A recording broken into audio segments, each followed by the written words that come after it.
RG Riles back again. Wanted to uh, go on part three of the discussion of the book by Robert Kiyosaki and Donald Trump.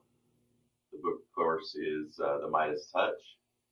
And we're moving on to the third element of your Midas Touch for entrepreneurs, which is your brand. It's represented by your middle finger. It's your most prominent finger. It's, if you look at the profile of your hand, it's what sticks out the most. And building brand to entrepreneurs, I don't believe there's anything more important if you want to have continued and lasting success than creating a really strong brand. So let's just name a few really strong brands that are out there, and we'll move on to sort of some of the important things that entrepreneurs can do to create their brand, keep it, etc. But the really nice brands out there: McDonald's, Starbucks, Google, Coca-Cola, Trump, Rich Dad, Apple. When you think of these names, there are certain reactions in your own brain that are just inherent. They're automatic, and that's because the brand it's so strong. And actually, the brand of those companies is worth more than any product that they could actually produce.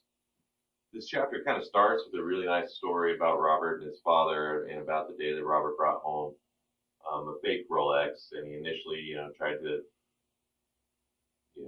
con his rich dad into believing it was a real Rolex, and upon questioning and his dad looking at it, he gave in, and his dad got real upset, and Robert's whole thing was, well, I wanted to look successful. And that's the wrong way to go about branding. Because what does that say about you? It says that you are working with thieves. You're willing to make yourself look like something that you're not. He was not successful enough yet at this point to own a $20,000 watch. Buying a fake Rolex, for $5 in either Mexico, or you can find them in Thailand. I get emails, maybe who knows where they're made. But the point is your integrity, your appearance. It's all brought into question once you deal with people like that. Once you deal once you're trying to deceive folks into believing that you're something that you're not. One of the really good points here is if you're not a brand, then you're just a commodity. A good instance of this would be, they make the point of Bob's Burger or McDonald's. I mean, Bob's Burger might be a great independent burger joint in your town. McDonald's, everywhere you go in the entire world, this is one of the most amazing things about McDonald's to me. First of all, they are a restaurant, but their business model is actually they're a real estate company. And then second, they're a brand. And their brand, if you think about it, is consistency. It tastes good. It's a vacation for moms and dads. You take the kids there, the kids are happy meals. It symbolizes good times, but it's also the consistency. Anywhere you go in the entire world, you know exactly what to expect when you get into that restaurant. The fries are going to taste the same. The hamburgers are going to taste the same. And, whether you've seen movies about the big food corporations and you agree with them or not, this is the effect of branding and being consistent in your product. To me, McDonald's and Starbucks are the two models of consistency that really help their brand. And like I said, anywhere you go, into a Starbucks, into a McDonald's, anywhere in the world, the expectations are there and it's met in record time all the time. So going back to the point of if you're not a brand, you're a commodity.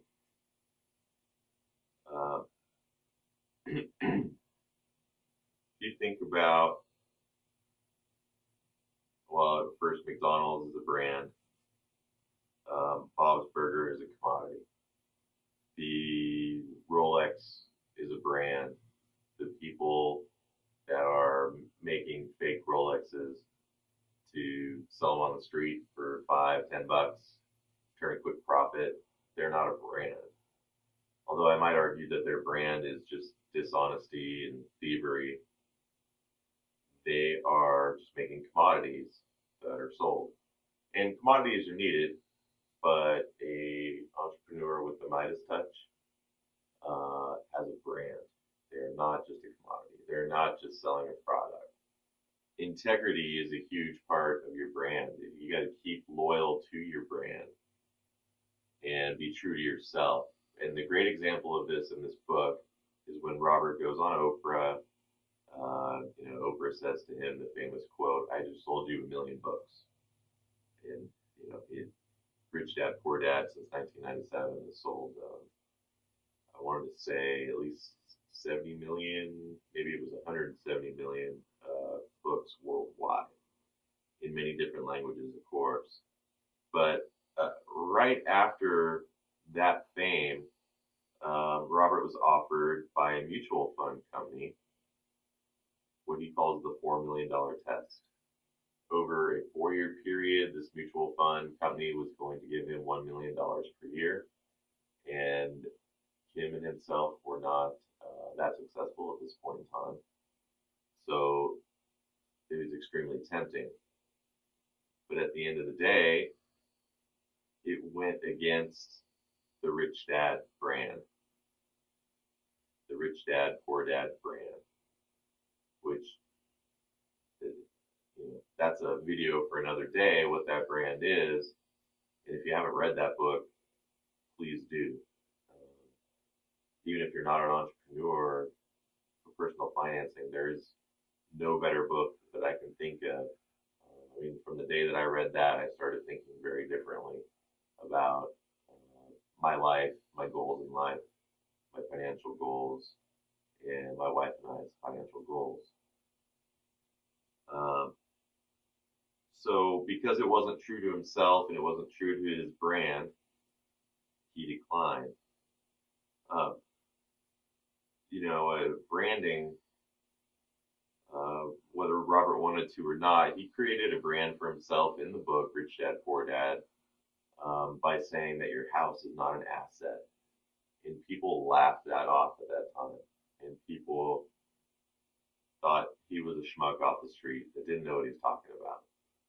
And you think about all the things that happened between 1997 and now. And if you read the book, there's some really specific, strong reasons why your house is not an asset. But, there were people calling for his head back then, especially the people in the real estate business. And, his point is it's not a popularity contest. It's, he wants to help people succeed financially. And to him, home ownership,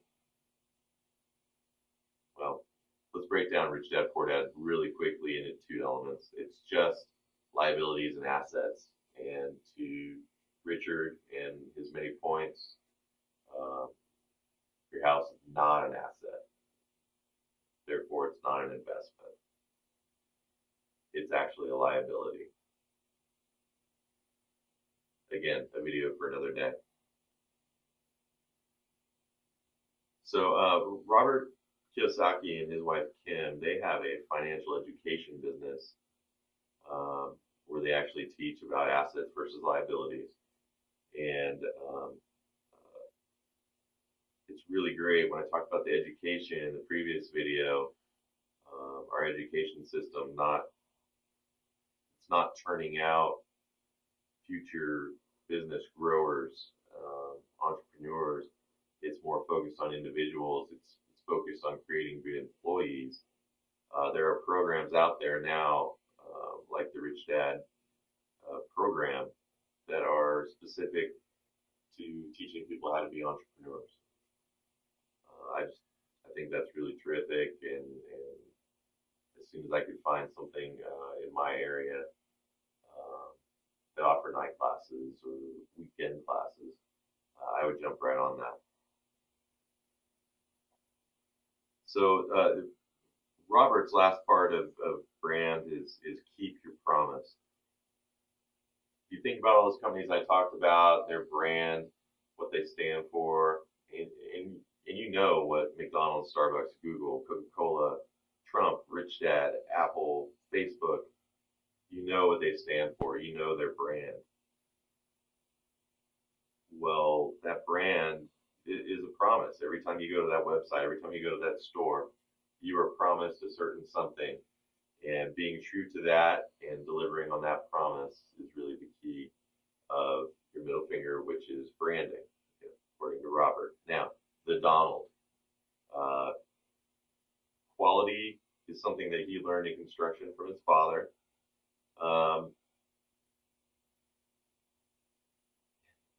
His really good point, this is something that he does, but I think everybody should do as an entrepreneur, is to know everything you can about what you're doing. Now, don't pigeonhole yourself to where you're a specialist and you don't know anything else about your business or growing a business, because you won't be able to be in that B category. You'll be stuck in that small business or specialist category. But you should know everything that you can about what you're doing. Love what you do. If you love what you do, you never work a day, which is good in Donald's case because he works 7 days a week. He works full time, and many entrepreneurs do, and it's because they really love it. It's more like doing projects to them than it is work. The Trump brand stands for the highest quality everywhere and anywhere. And you know that. I mean, any of the properties that you go to, a really great example, my brother-in-law on a trip to New York was leaning up against Trump Tower, and a security guard actually came up to him and said, "Please don't lean on Mr. Trump's building." And he obliged, of course. And the next thing you knew, people were wiping down the area. They're just incessant about keeping it clean and pristine, which is part of the Trump brand. Part of your brand and part of Donald Trump's brand, definitely through The Apprentice. If you ever get a chance to see him speak at a seminar, either of these guys, to be the face of your organization, you need to be really strong in public speaking. Donald Trump's case, he represents his brand, as many of us small entrepreneurs at this time. I consider us small because we're not out there with best-selling novels and creating skyscrapers and things like that yet. Although many of us that are, talking and you watching today, we will get there someday. But The Apprentice obviously enhances the Trump brand, shows his integrity in business, the things that he thinks about when he fires people, which, by the way, he hates firing people. And he has to do it every show. It's kind of funny, but with every success, if you're successful, scrutiny and criticism will follow you.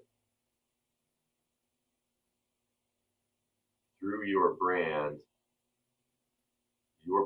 can be out ahead of you. It can precede you and help deflect some of that criticism, and it can help you in times where you need that credibility. If you're always true to your brand, and there is some criticism out there that might in any way hurt you or your company or your family, staying true to your brand always and having that integrity will help deflect some of that, if not all of it. If you're a CEO, a president, if you're an owner, if you're out there as the face of your brand, one of the things about branding that can help build a really strong company is to set the example.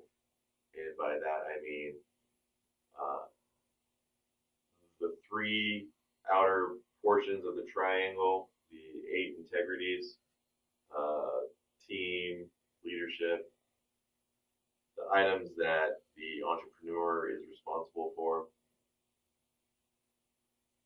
Those are solely yours, and you lead with your work ethic and your ability to maintain your part of the deal. Your employees see that, and your employees become a stronger group. If you set the example, stay true to your brand, your employees are going to follow.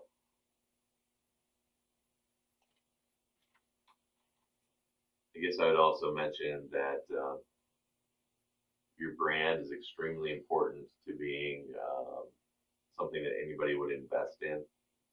So if you have a well-developed brand, your reputation precedes you. Finance companies or folks that want to help you on a startup venture, they're more apt to do that. Stay tuned for the next portion of the discussion of this book, and I'm going to break away for now, but I got a whole other page of notes on branding, and that'll be part 3 of this series.